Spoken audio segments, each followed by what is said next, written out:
Hello friends, मैं श्रुति Rastogi arts institute में आपका हार्दिक स्वागत करती हूँ। आज हमारी क्लास है धातु रूप की संस्कृत की। सीटेट दिसंबर 2024 की हम तैयारी करवा रहे हैं, जिसमें हमने आपको संस्कृत में वर्ण परिचय, संस्कृत वर्णमाला, स्वर की परिचय कराया। ह्रस्व स्वर, दीर्घ स्वर, गुण स्वर आदि स्वरों के परिचय हम आपको पिछले वीडियो में करा चुके हैं। व्याकरण के 5 विभाग बता चुके हैं। महेश्वर सूत्र के बारे में भी हम जानकारी आपको दे चुके हैं। व्यंजन व उनके प्रकारों को आपको जानकारी दी है। स्पर्श व्यंजन, अंतस्थ व्यंजन, ऊष्म व्यंजन, अयोगवाह व्यंजन, संयुक्त व्यंजन आदि सभी की जानकारी आपको इसमें पीछे दी जा चुकी है पिछली वीडियो में।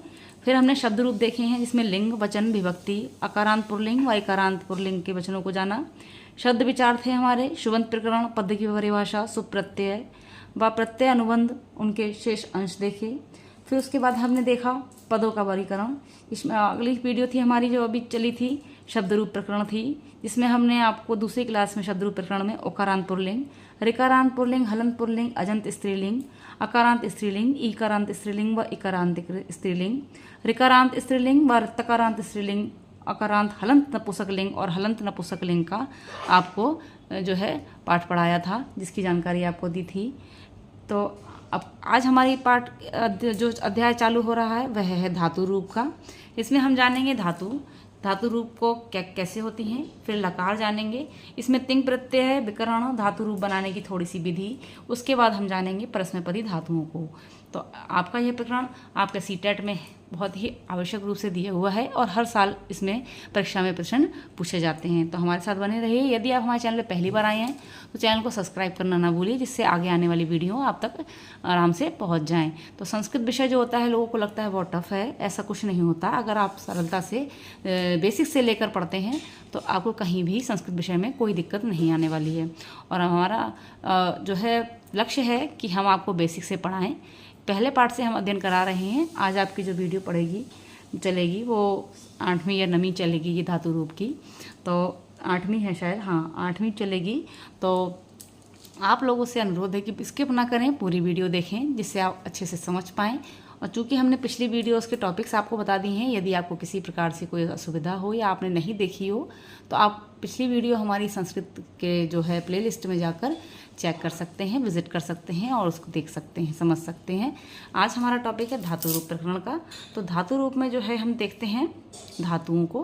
क्रिया के मूल रूप को धातु कहते हैं, जैसे कि पठ, गम, लिख, नम आदि धातु के रूप चलाने के लिए लकारों का प्रयोग किया जाता है। अब देखिए यहाँ पर दिया हुआ है धातु की परिभाषा के साथ लकार की परिभाषा। संस्कृत भाषा में काल को लकार कहते हैं, जैसे वर्तमान काल को कहते हैं लट लकार, भूतकाल को कहते हैं लंग लकार और भविष्य काल को कहते हैं लरट लकार आदि। इस प्रकार के आपके जो है इसमें 8 प्रकार के लकार दिए हुए हैं। चूँकि 10 प्रकार के लकार होते हैं, लेकिन मुख्यतः आपको 5 प्रकार के लकारों का इसमें अध्ययन कराया गया है, जो कि आपके आ जाते हैं भूतकाल, भविष्यकाल, वर्तमान काल चाहिए अर्थ में, और जो है आ जाता है आपका आज्ञा वाले अर्थ में। ठीक है, तो यहाँ पर आपको 5 प्रकार के लकारों का अध्ययन कराया जाएगा। फिर देखते हैं आपको इसमें धातु जो आपका रूप होता है उसे हम लोग कहते हैं तिङन्त प्रकरण। ठीक है, तो इसीलिए कहते हैं इसे तिंग प्रत्यय इसमें लगता है, इसीलिए इसे तिङन्त प्रत्यय भी प्रकरण भी धातु रूप को कहते हैं। तो धातु से क्रिया बनाने के लिए जो प्रत्यय लगाए जाते हैं उन्हें तिंग प्रत्यय कहते हैं। इनकी संख्या 18 है तथा इनका प्रश्नपद व आत्मनेपद में विभाजन कर दिया गया है। 9 प्रत्यय प्रश्नपद के हैं और 9 प्रत्यय आत्मनेपद के हैं। ये प्रत्यय हैं प्रथम पुरुष एक वचन, द्वितीय वचन और बहुवचन, मध्यम पुरुष एक वचन, द्विवचन, बहुवचन, उत्तम पुरुष एक वचन, द्विवचन और बहुवचन। ठीक है, इस प्रकार से हमारे 9 रूप हो जाते हैं, 9 वचन हो जाते हैं। एक वचन, द्विवचन, बहुवचन पहली लाइन के, और मध्यम लाइन के 3 वचन हो गए, एक वचन, द्विवचन, बहुवचन। फिर आ जाते हैं उत्तम लाइन के एक वचन, द्विवचन, बहुवचन। इस प्रकार से प्रश्नपद तथा आत्मनेपद में अलग अलग होते हैं। संस्कृत की समस्त धातुओं को 10 गणों में बांटा गया है। प्रत्येक गण की एक प्रमुख धातु होती है, जिसके नाम पर उस गण का नाम रख दिया जाता है। जैसे एक गण की प्रमुख धातु भू है तो उस गण का नाम भूआदि गण होता है। तो हम गण देख लेते हैं कितने प्रकार के होते हैं। कितने प्रकार में बटा है? 10 प्रकार में। तो 10 यहाँ पे गण आपके दिए हुए हैं। पहला आपका है भवादि गण। भवादि गण में भू आदि धातुएं होती हैं, जिसका शब्द से विकरण होता है। चिन्ह आता है इसका आ, गुण, ठीक है। फिर आ जाती हैं आपके अदादिगण धातुएं, ठीक है। इसका अद आदि धातुएं होती हैं। इसका विकरण होता है शप का लुक और चिन्ह इसका नहीं होता है। तीसरा आ जाता है आपका झोत्यादिगण धातुएं, ठीक है। इसमें हु आदि धातुएं होती हैं। इसका जो हु जो प्रमुख धातु होती है हु होती है। इसका विकरण होता है शप को श्लू आदेश का। इसमें द्वित्व चिन्ह आ जाता है। चतुर्थ होता है आपका दिवादिगण, गण का नाम। इसमें धातु आ जाती हैं दिव आदि धातुएं। इसका विकरण होता है शयन, चिन्ह आ जाता है आपका या। स्वादिगण धातुएं होती हैं पांचवी। इसमें स्वादिगण नाम होता है, गण नाम होता है। धातु आ जाती है सु आदि धातुएं। विकरण हो जाता है इसका श्नु और चिन्ह आ जाता है नु। फिर आता है आपका तुदादिगण, गण नाम। धातु इसमें आ जाती है तुद आदि धातुएं। विकरण होता है शाका और चिन्ह रह जाता है आ। फिर सातवां है आपका रुधादिगण धातुएं, रुधादिगण गण नाम और धातु आ जाती है आपके रुध आदि धातुएं। विकर्ण हो जाता है आपका श्नम और रह जाता है चिन्ह ना। फिर है आठवां आपका तनादिगण, गण नाम। धातु है आपके तन आदि धातुएं। विकर्ण हो जाता है इसका ऊ और चिन्ह भी रह जाता है इसका ऊ। क्रियादिगण धातुएं, क्रियादिगण जो आपका आ जाता है गण नाम। इसमें क्रि आदि धातुएं होती हैं जिसमें श्ना विकर्ण होता है और ना चिन्ह होता है। दसवीं चुरादिगण गण नाम, चुर आदि धातुएं आ जाती हैं इसमें ऋच जो है शप, ऋच धन शप का विकरण होता है। इसमें अय और गुण चिन्ह आ जाते हैं। तो इस प्रकार से आपके 10 गण दिए हुए हैं। भवादिगण, अदादिगण, झोत्यादिगण, दिवादिगण, स्वादिगण, तुदादिगण, रुधादिगण, तनादिगण, क्रियादिगण, चुड़ादिगण। इसको आपको ध्यान रखना है कि भवादिगण में भू आदि धातुएं होती हैं, अदादिगण में अद आदि धातुएं होती हैं, झोत्यादिगण में हु आदि धातुएं होती हैं, दिवादिगण में दिवादि धातुएं होती हैं। इसी प्रकार से सभी गणों की धातुएं अलग अलग यहाँ पर दी गई हुई हैं। आगे देखते हैं जो है प्रत्येक गण में ऐसी धातुएं भी होती हैं जिनमें प्रश्न पद के प्रत्यय लगते हैं। ऐसी धातुएं भी हैं जिनमें आत्मनेपद के प्रत्यय लगते हैं। उदाहरण के रूप में भवादि गण में भू धातु के साथ परस्मै पद के प्रत्यय लगते हैं, जैसे भवती, भवतः, भवंती, तथा सेव धातु के साथ आत्मनेपद के प्रत्यय लगते हैं, जैसे सेवते, सेवते, सेवंते। इसके अतिरिक्त प्रत्येक गण में कुछ उभयपदी धातुएं होती हैं जिनके साथ 9 प्रत्यय परस्मै पद के लगते हैं और 9 प्रत्यय आत्मनेपद के लगते हैं। इसका मतलब समझ रहे हैं आप कि आत्मनेपद में भी चलते हैं वे और परस्मै पद में भी चलते हैं, ठीक है। तो भवादि गण में नी धातु के साथ परस्मै पद के प्रत्यय भी लगते हैं और आत्मनेपद के प्रत्यय भी लगते हैं। परस्मै पद नयते, नयता, नयंती, आत्मनेपद में नयते, नयते, नयंते। इस प्रकार से जो है कुछ धातुएं ऐसी होती हैं जो परस्मै पद आत्मनेपद दोनों में चलती हैं और कुछ धातुएं ऐसी होती हैं जो सिर्फ परस्मै पद में चलती हैं और कुछ धातुएं सिर्फ आत्मनेपद में चलती हैं। तो यहाँ पर विकरण देखते हैं। विकरण में प्रत्येक गण की धातुओं से आत्मनेपद या परस्मै पद दोनों प्रकार के प्रत्यय परे होने पर बीच में आ, ना, नू, ना आदि आ जाते हैं जिन्हें व्याकरण की भाषा में विकरण कहा जाता है। जैसे भवादि गण का चिन्ह शप है जो भू के साथ जुड़कर धातु को भू शप बना देता है।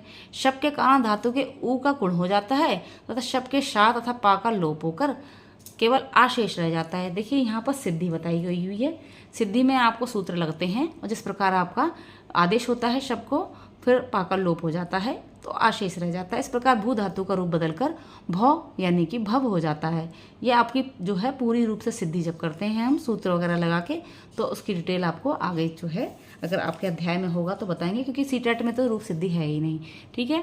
तो लेकिन फिर भी अगर सीटेट के एग्ज़ाम के पश्चात या फिर अगर आपको ज़रूरत पड़ेगी आगे तो हम आपको सिद्धि अपनी वीडियो में आगे ज़रूर बताएंगे। इसी प्रकार से अब जो परस्मैपद तिंग प्रत्यय लगते हैं वे भव के साथ लगेंगे। प्रथम पुरुष एकवचन का प्रत्यय तिप है जिसका ति शेष रह जाता है, तिप प्रत्यय का ति शेष रह जाता है।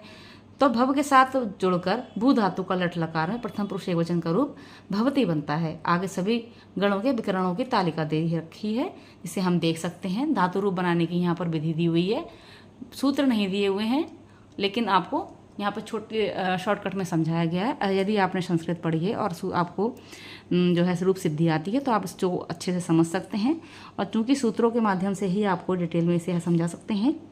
आप थोड़ा सा इसको शॉर्टली देख लेते हैं। भवादि गण में आपका सप है, धातु को गुण आदेश हुआ है, शप को आ तिप आदेश हो गया है तो यहाँ पर भवती तिप का ती रह जाता है तो भवती हो गया है। यहाँ पर अदादिगण का शब्द को लुकादेश हो गया है तो यहाँ पर तिप का ती रह गया है, अत यानी अति, इस प्रकार से हो गया। दिवादिगण का शयन या का दिव, शयन या, तिप ती आदेश हो गया, दिव्यति, यहाँ इस प्रकार दिव्यति बन गया। इस गण की धातुओं को ई, उ, ऋ आदि का गुण नहीं होता, शेष सभी रूप भवादि गण के समान होते हैं। फिर आ जाता है ज्योत्यादि गण, शब्द का श्लू आदेश हो जाता है, धातु को दित्व हो जाता है, हु, श्लू, तिप, हु प्लस गुण ती, जुहुत धातु को गुण ती होकर जुहोतु हो जाता है, जुहोती हो जाता है। फिर स्वादिगण, स्वादिगण में शुनु को नु आदेश हो जाता है तो सु और नु, धन तिप तो सु को नो के तिप के कारण नु को गुणादेश हो जाता है तो यहाँ पर सुनोती हो जाता है, ठीक है। फिर आगे देख लेते हैं आपका तो दादीगण का।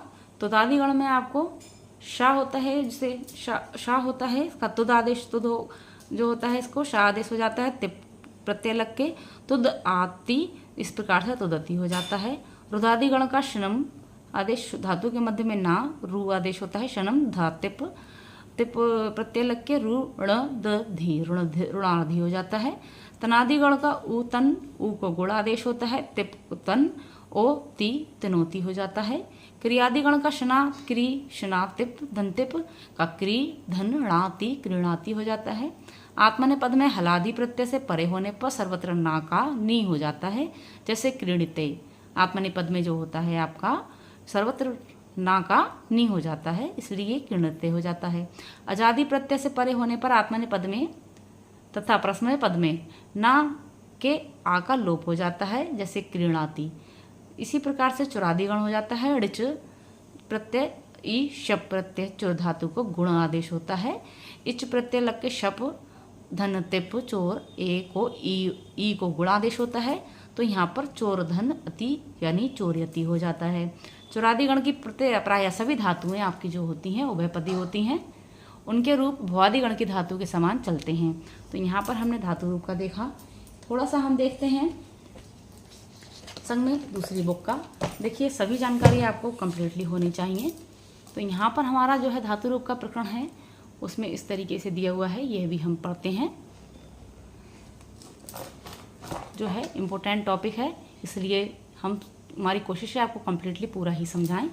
जैसा कि हम जानते हैं कि विभक्ति युक्त शब्द पद कहलाते हैं। पुनः सुप्तिनृंतम पदम सूत्र के अनुसार सुप विभक्ति और तिंग विभक्ति से युक्त पद दो प्रकार के हुए। संस्कृत व्याकरण में सभी सार्थक पदों को 3 वर्गों में बांटा गया है, संज्ञा पद, क्रियापद और अव्यय पद। क्रियापद वे पद होते हैं जो किसी कर्ता के काम या कुछ करने को बताते हैं, जैसे राम पुस्तकम पठति, राम पुस्तक पढ़ता है। इस वाक्य में राम करता है, पुस्तकम कर्म पद है और पठति क्रियापद है, क्योंकि राम कर्ता रूप को कुछ करने के लिए, पढ़ने के लिए यही बात बताता है। किसी भी क्रियापद का निर्माण धातु और प्रत्यय के मिलने से बनता है। उदाहरण के लिए आपका देखिए यहाँ पर पठति में पठ मूल धातु है और ती का यानी तिप प्रत्यय लगा हुआ है, इन दोनों के मिलने से ही पठति रूप बनता है। जैसे पठ शप तिप, पठ अति, शप प्रत्यय का आ रह जाता है और तिप प्रत्यय का ती रह जाता है, इस प्रकार से पठति शब्द बनता है, इसका अर्थ होता है पढ़ना। ठीक है, आगे देखते हैं तिंग प्रत्यय को। देखिए क्रियापदों के निर्माण के क्रम में मूल धातुओं के साथ जुड़ने वाले ये तिप, तस, झी इत्यादि कुल 18 प्रत्यय होते हैं। इनमें प्रारंभ में तिप प्रत्यय है और अंत में महिंग प्रत्यय है। इन 18 प्रत्ययों को एक साथ बिताने वाले सूत्र के रूप में पहले प्रत्यय को तिप का ती ले लिया जाता है तथा अंतिम पद के 18वें पद का महिंग का अंग ले लिया जाता है और दोनों मिलकर तिंग प्रत्यय या प्रत्यय समूह का बोध कराया गया है। ये समझिए आप कि जो 18 पद हैं आपके, उसका पहले प्रत्यय का तिप का ती ले लिया है और लास्ट प्रत्यय जो 18वां है महिंग का आपका अंग ले लिया है, तो इस प्रकार से दोनों को मिला दिया है तो तिंग प्रत्यय बना है। ठीक है, तो प्रत्यय समूह का बोध कराया है। इनसे बने पदों को तिगंत कहते हैं। तिगंत का अर्थ होता है तिंग भय जिसके अंत में, अर्थात संस्कृत क्रिया का वह पद। ठीक है, प्रकरण अध्याय को कहते हैं। तिगंत प्रकरण में इस बात पर विचार किया जाता है कि मूल धातुओं में किन प्रत्यय को लगने से कौन सा क्रियापद बना एवं उन क्रियापदों का पुरुष वचन और काल की दृष्टि से क्या रूप और अर्थ होता है। तो इस प्रकार से हम समझ रहे हैं, आपको समझ में आ रहा होगा। देखिए यहाँ पर आगे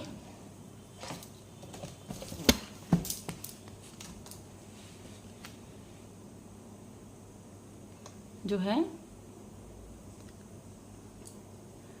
तिंग प्रत्यय से युक्त पद भी दो प्रकार के होते हैं, प्रश्न पद और आत्मनेपद। तिंग प्रत्यय से युक्त पद भी दो प्रकार के होते हैं, प्रश्न पद और आत्मनेपद। जैसे कि हमने अभी पीछे पढ़ा था कि प्रश्न पद में 9 हो जाती हैं और 9 आत्मनेपद में हो जाती हैं। इस प्रकार से 18 जो आपके प्रत्यय हो जाते हैं। जिस वाक्य में क्रिया का फल कर्म पर निर्भर करता है उसमें प्रश्नपदी क्रियापद का प्रयोग होता है, और जिस वाक्य में क्रिया का फल कर्ता पर पड़ता है उसे आत्मनेपद क्रियापद कहते हैं। शब्दों का निर्माण चाहे संज्ञा पद हो या क्रियापद, इनका निर्माण प्रकृति और प्रत्यय के मिलने से ही होता है। ठीक है। मूल धातु पद को प्रकृति कहते हैं और इसके अंत में लगने वाले शब्दांश को प्रत्यय कहते हैं। धातुओं के साथ लगने वाले तिंग प्रत्यय जो संख्या में 18 हैं निम्नलिखित हैं। अब देखिए यहाँ पर प्रश्नपदी के 9 प्रत्यय और आत्मनेपदी के 9 प्रत्यय यहाँ पर दिखाए गए हैं। प्रथम पुरुष में तिप प्रत्यय, तस प्रत्यय द्विवचन में, बहुवचन में झी प्रत्यय। मध्यम पुरुष में सिप प्रत्यय, द्विवचन में थस प्रत्यय, बहुवचन में था प्रत्यय। उत्तम पुरुष में मिप प्रत्यय, द्विवचन में वस प्रत्यय, बहुवचन में मस प्रत्यय। इस तरीके से प्रश्न पद में ये 9 प्रत्यय हो गए आपके। तिप तस झी, सिप थस था, मिप बस मस। ठीक है। फिर आता है आपका आत्मनेपद। आत्मनेपद में जो 9 प्रत्यय लगते हैं वो है आपके प्रथम पुरुष में ता, द्विवचन में आता है आताम, बहुवचन में आता है झ। मध्यम पुरुष में थास, एक वचन में, आथाम द्विवचन में और बहुवचन में ध्वम। उत्तम पुरुष में इट प्रत्यय, बही प्रत्यय और महिंग प्रत्यय क्रमशः आता है। इस प्रकार से पहला प्रत्यय जो आपका तिप पे शुरू हुआ और महिंग पे खत्म हुआ, तो ती से यहाँ ती पहला प्रत्यय का और महिंग का अंगा ले लिया तिंग प्रत्यय। पुरुष जो होते हैं आपके, पुरुष व्यक्ति को कहते हैं। कोई बात जब किसी को कही जाती है तो उसके 3 पक्ष होते हैं। जैसे शुभ प्रत्यय की संख्या में 21 है, शुभ प्रत्यय जो संख्या में 21 है, संज्ञा पदों में जुड़ने से उनके कारक और वचन को बताने वाले रूपावली सामने आती है। विभक्तियों में बटे उनके इन रूपों में प्रत्येक विभक्ति में 3 वचन होते हैं। वैसे ही तिंग प्रत्यय में भी पुरुष में बटे होते हैं और प्रत्येक पुरुष में 3 वचन होते हैं। जैसे प्रथम पुरुष, मध्यम पुरुष और उत्तम पुरुष हैं ये, और हर प्रत्येक पुरुष में 3-3 वचन हैं, एक वचन, द्विवचन और बहुवचन। इस प्रकार से रूप बनता है हमारा पठती, पठता, पठंती, पठसी, पठता, पठत, पठामी, पठावा, पठामा। उपयुक्त रूपावली पुरुष और वचन दोनों को बता रही है। इन क्रियापदों के अपने अपने कर्ता पदों के साथ प्रयोगिक रूप होते हैं। देखिए, जब हम एक वचन, द्विवचन और बहुवचन के हिसाब से लगाते हैं तो इस प्रकार से हमारे रूप वाक्य बनते हैं। ठीक है। सा के संग में आपका पड़ेगा पठती, सा माने वह, तौ माने वह दोनों, ते माने वे सब। सा पुस्तकम पठती तो आपका एक प्रथम वचन का लग गया पठती, पठता पठंती, पठसी पठता पठत, पठाई पठावा पठामा। इस प्रकार से आपके रूप यहाँ पे लग जाते हैं। और ये आपके जो हैं आपके सा तो ते, त्वम युवाम यूयम, अहम आवाम वयम, ये जो है आपके एक वचन, द्विवचन, बहुवचन के मध्यम पुरुष और अन्य पुरुष और उत्तम पुरुष के साथ चलते हैं। इस प्रकार से अर्थ प्रत्येक शब्द के जो आपका अर्थ होता है वह चेंज हो जाता है। देखिए, यहाँ स्व पुस्तकम पठती के वह पुस्तक पढ़ता है, तौ पुस्तकम पठता यानी वे दोनों पुस्तक पढ़ते हैं, ते पुस्तकम पठंती यानी वे सब पुस्तक पढ़ते हैं, त्वम पुस्तकम पठसी यानी तुम पुस्तक पढ़ते हो, युवाम पुस्तकम पठत यानी तुम दोनों पुस्तक पढ़ते हो, यूयम पुस्तकम पठत यानी तुम सब पुस्तक पढ़ते हो, अहम पुस्तक पठामी यानी मैं पुस्तक पढ़ता हूँ, आवाम पुस्तकम पठावा हम दोनों पुस्तक पढ़ते हैं, वयम पुस्तकम पठावा यानी हम लोग पुस्तक पढ़ते हैं। इस प्रकार से आपके जो होते हैं कर्ता पदों के साथ प्रायोगिक रूप इनके चलते हैं। आगे देखिए, अब आ जाते हैं आपके प्रश्नपदी धातु, आत्मनेपद धातु में। ठीक है। तो यहाँ पर हम देखेंगे प्रश्नपद, आत्मनेपद और उभयपद धातुएं कैसी होती हैं। संस्कृत के धातु में लगने वाले प्रयुक्त 18 तिंग प्रत्ययों में प्रथम 9 प्रत्यय प्रश्नपद के हैं और जो है बाद के 9 पद जो है आत्मनेपद के हैं। तो संस्कृत धातु में पदों के 3 वर्ग हैं। ये देखिए, प्रश्नपदी धातु जिन धातुओं में तिप तस झी, सिप थस थ, मिप बस मस आदि 9 प्रत्यय लगते हैं उसमें प्रश्नपदी धातु कहते हैं। आत्मनेपदी धातु जिन धातुओं में ती, आताम, झ, थास, आथाम, ध्वम, इट, बही और महिंग आदि 9 प्रत्यय लगते हैं उन्हें आत्मनेपद कहते हैं। और उभयपदी धातु वो होती हैं, उभय का अर्थ होता है यानी दोनों प्रकार की धातुएं। जिन धातुओं में प्रश्नपद और आत्मनेपद दोनों के प्रत्यय लगते हैं अर्थात उपयुक्त सभी 18 प्रत्यय लगते हैं उन्हें उभयपदी धातु कहते हैं। तो आशा करते हैं आपको समझ में आया होगा।